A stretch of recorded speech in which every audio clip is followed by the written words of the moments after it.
Oi pessoal, tudo bem? Vocês aceitam mate? Estou aqui altas horas da noite e eu gosto muito de falar sobre livros nesses horários, inclusive gosto muito de ler nesse horário da noite. É quando minha mente está realmente viva e eu consigo formular diversas coisas. Eu trouxe para conversar com vocês esses 3 livros e tem algumas passagens que eu gostaria muito de jogar para vocês, dar as minhas ideias e ouvir as ideias de vocês também. O livro que eu comecei a ler no Kindle e que eu precisava ter físico para riscar, grifar, marcar, conversar, enfim, é o incrível Uma Breve História da Humanidade, ou Sapiens, do Yuval Noah Harari. Provavelmente não é assim.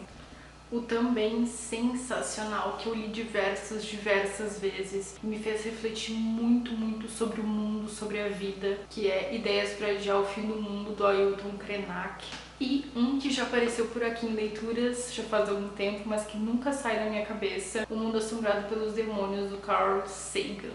Eles falam sobre a humanidade, essa palavra que ganhou um significado completamente diferente para mim depois que eu li Ideias para Adiar o Fim do Mundo. Que nós não somos uma humanidade, que os direitos humanos não abrangem todas as pessoas e, claro, eu sei que eles não abrangem, mas a ideia é de que eles não podem abranger todas as pessoas. E aqui, em Breve História da Humanidade, vai ter uma passagem que ele fala o seguinte: como exatamente Armand Peugeot, o homem, criou a Peugeot, a empresa, praticamente da mesma forma como os padres e os feiticeiros criaram deuses e demônios ao longo da história, como milhares de padres católicos franceses continuaram recriando o corpo de Cristo todo domingo nas igrejas da paróquia.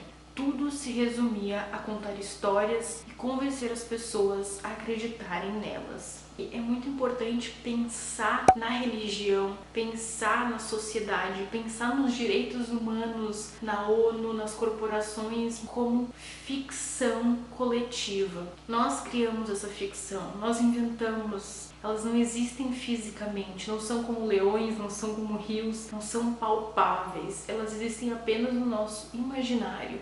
É difícil você colocar o real e o imaginário lado a lado, sendo que eles são tão impregnados no nosso subconsciente. A gente não pensa em uma corporação e em um rio como coisas diferentes, distintas. A gente pensa neles como coisas iguais, que estão na nossa vida e tanto faz se eles são imaginários ou não. Eles constituem a nossa realidade. Mas a verdade é que um é real e o outro não é. Real no sentido material da palavra. E é justamente nesse ponto que eu entro no livro O Mundo Assombrado pelos Demônios para reforçar essa ideia que eu acabei de dizer.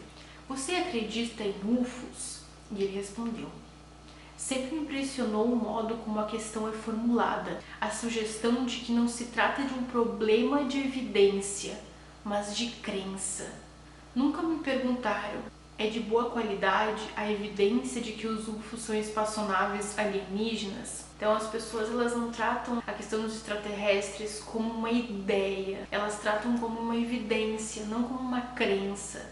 E é muito difícil separar essas duas coisas, do que é real e do que é irreal. A palavra humanidade foi inventada. Nós não podemos reunir todas as pessoas do mundo numa sala, enfim, e dizer que essa aqui é a humanidade. E se você colocar essas pessoas numa sala, uma vai ser muito diferente da outra. Cada uma das pessoas que vão estar nessa sala vão pensar diferente, vão agir diferente, vão falar diferente, vão se comportar diferente. E no momento que você pega essas pessoas e coloca numa caixinha escrito humanidade, você está rotulando todo mundo de uma maneira uniforme, igual e universal. Mas como o Ailton fala aqui, eu vou ler as palavras dele. Como é que ao longo dos últimos 2.000 ou 3.000 anos nós construímos a ideia de humanidade? Será que ela não está na base de muitas das escolhas erradas que fizemos, justificando o uso da violência? A ideia de que os brancos europeus podiam sair colonizando o resto do mundo estava sustentada na premissa de que havia uma humanidade esclarecida, que precisava ir ao encontro da humanidade obscurecida, trazendo-a para essa luz incrível. Esse chamado para o seio da civilização sempre foi justificado pela noção de que existe um jeito de estar aqui na Terra, uma certa verdade, ou uma concepção de verdade, que guiou muitas das escolhas feitas em diferentes períodos da história. Agora, no começo do século XXI, algumas colaborações entre pensadores com visões distintas, originadas em diferentes culturas, possibilitaram uma crítica dessa ideia. Somos mesmo uma humanidade? Por que insistimos tanto e durante tanto tempo em participar desse clube, que na maioria das vezes só limita a nossa capacidade de invenção, criação, existência e liberdade? Será que não estamos sempre atualizando aquela nossa velha disposição para a servidão voluntária? Quando a gente vai entender que os estados nacionais já se desmancharam, que a velha ideia dessas agências já estava falida na origem, em vez disso, seguimos arrumando um jeito de projetar outras iguais a elas, que também poderiam manter a nossa coesão como humanidade. Como justificar que somos humanidade se mais de 70% estão totalmente alienados do mínimo exercício de ser? A modernização jogou essa gente do campo e da floresta para viver em favelas e em periferias, para virar mão de obra em centros urbanos. Essas pessoas foram arrancadas de seus coletivos, de seus lugares de origem e jogadas nesse liquidificador chamado humanidade. Eu nunca havia pensado na humanidade dessa forma. Eu sempre fui muito defensora dos direitos humanos, dos direitos iguais. Quando esses direitos iguais, reforço, mais uma vez, são ideias inventadas. Não existem direitos iguais, não existem direitos universais. Cada povo age e pensa de uma maneira diferente. O que é realidade para um pode não ser para o outro. Existe, claro, a ideia de que violência e maus tratos aos seres humanos, independente do povo, é uma coisa horrível. Mas a ideia de humanidade, ela é sim falha. Não existe a possibilidade de abarcar todas as pessoas nessa humanidade, porque as realidades são completamente diferentes. E como a gente vai querer que todas as pessoas estejam num pacotinho, pensando da mesma forma, agindo da mesma forma, vivendo, enfim, da mesma forma? É impossível.